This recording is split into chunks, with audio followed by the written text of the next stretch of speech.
National women commission का हावड़ा में आना हुआ है और आज हम यहाँ पर कमीशन के अलग अलग कार्यक्रम हैं। अभी यहाँ पर हमने महिलाओं की जन सुनवाई पूरी करी है। देश के हर कोने से हमारे पास कंप्लेंट्स आती रहती है।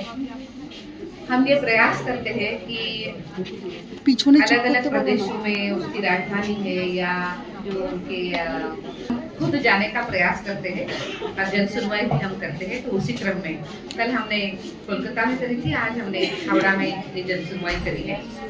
आज के जन सुनवाई में हमारे पास पहले से ही कमीशन में 24 केसेस हावड़ा की दर्ज हो गई थी। आज हमने उसकी पूरी सुनवाई करी है। हमारे साथ आज हमारी डिस्ट्रिक्ट कलेक्टर, हमारे सीपी और एसपी और उनकी पूरी व्यवस्था, ये सभी हमारे साथ आए थे और आज हमने ये प्रयास किया है कि ये 24 जो केसेस है उन 24 केसेस को सॉल्व किया जाए। मोस्ट ऑफ द केसेस आज सॉल्व हो गई है, पर इसके साथ साथ आज और 17 केसेस जो है वो वॉक इन केसेस आई है। कल आप ही के माध्यम से सभी को पता चला होगा कि यहाँ पे जन सुनवाई है, तो 17 केसेस वॉक इन आई थी, उसकी भी हमने आज सुनवाई करी है। और ये भी दिख रहा है कि डोमेस्टिक वायलेंस की केसेस सबसे ज़्यादा है।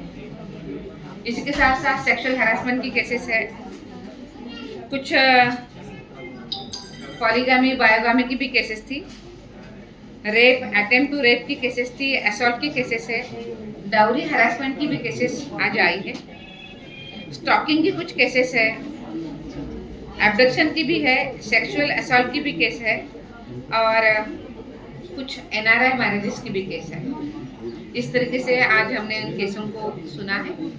आज काफ़ी अच्छा प्रयास किया है कि जब कलेक्टर साथ में बैठते हैं, सीपी और एसपी यहाँ पे होते हैं, तो तुरंत निर्णय करने में आसानी होती है। तो मेरा ये मानना है कि एग्जैक्ट अभी मैं नंबर नहीं दे पाऊंगी कि इसलिए जन सुनवाई अभी खत्म ही हुई है, पर जो पहले 24 केसेस हमारे पास दर्ज हो गई थी, लगभग हमने उस केसेस को सॉल्व किया है। सॉल्व करने का मतलब केवल उनको सभी का पॉजिटिव उत्तर है ऐसी बात नहीं है। कितनी बार अगर पति पत्नी साथ में रह नहीं पाते हैं सब प्रयास करने के बाद, तो कम से कम उनको फिर आगे कोर्ट में जाने के लिए भी तो रास्ता खुल जाता है। तो आज हमने ऐसे भी केसेस करी है, पर लगभग कुछ सॉल्व भी हो गई है। तो ये 24 केसेस तो हो गई है। आज इस केसेस में हम ये जो कहते हैं कि रिलेशनशिप में भी तो अनेक सेंसिटिव चीज़ें आती है।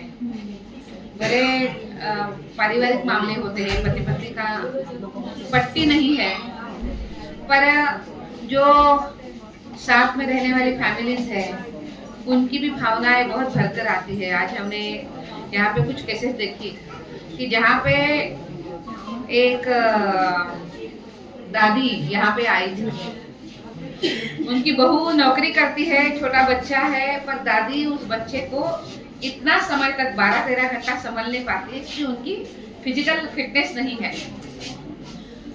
तो स्वाभाविक रूप में बहू ने और कहीं व्यवस्था करी है कि बच्चे को वहां पे रखे वो अपना काम कर पाए, पर इस सब विषय में वो बच्चा जो है वो अलग जगह पे रह रहा है, तो दादी उसको देख नहीं पा रही।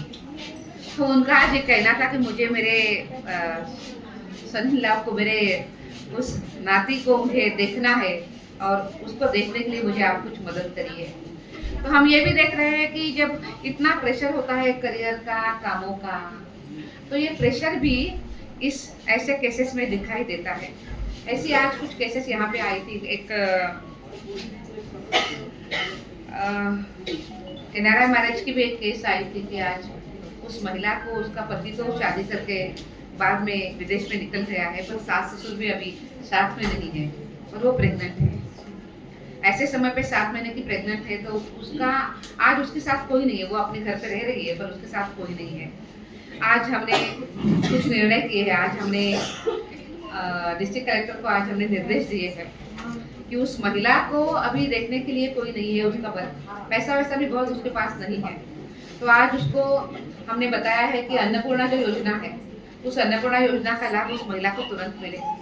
उसी के साथ साथ प्रधानमंत्री मातृवंदना योजना है, उस योजना का भी उसको लाभ मिले।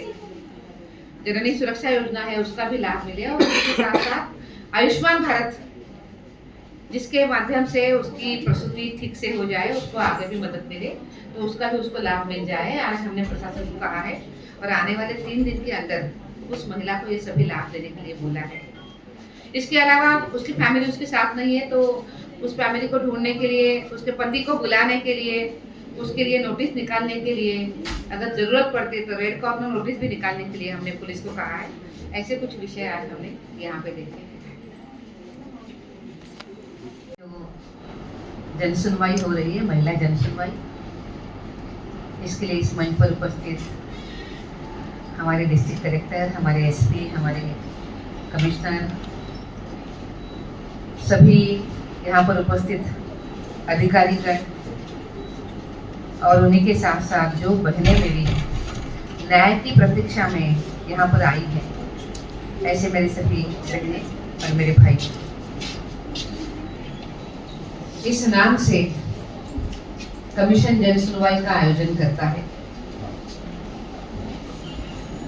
देश भर से, हर कोने से नेशनल वुमेन कमीशन की तरफ करीबन 1 लाख से अधिक कंप्लेंट्स हर साल आती है। और ये कंप्लेंट महिलाएं जो है, ये सभी हमारे तक प्रत्यक्ष रूप में दिल्ली तक नहीं आ पाती है। अगर उनके साथ मुलाकात होती है तो अधिक तेज तरीके से उनके लिए हम काम भी कर सकते हैं। तो फिर हमने ये सोचा कि अगर वो खुद दिल्ली तक नहीं आ पाती है तो हम खुद ही उनके द्वार तक जाएंगे और उनकी जो कंप्लेंट्स है उसकी हम सुनवाई करेंगे। हमारा ये अनुभव है कि जब प्रत्यक्ष रूप में महिलाओं की सुनवाई होती है तो उसके जो परिणाम है वो भी बहुत अच्छे मिलते हैं, क्योंकि जन सुनवाई के समय पे उस सुनवाई करने के लिए पूरा जिला का प्रशासन हमारे साथ बैठता है।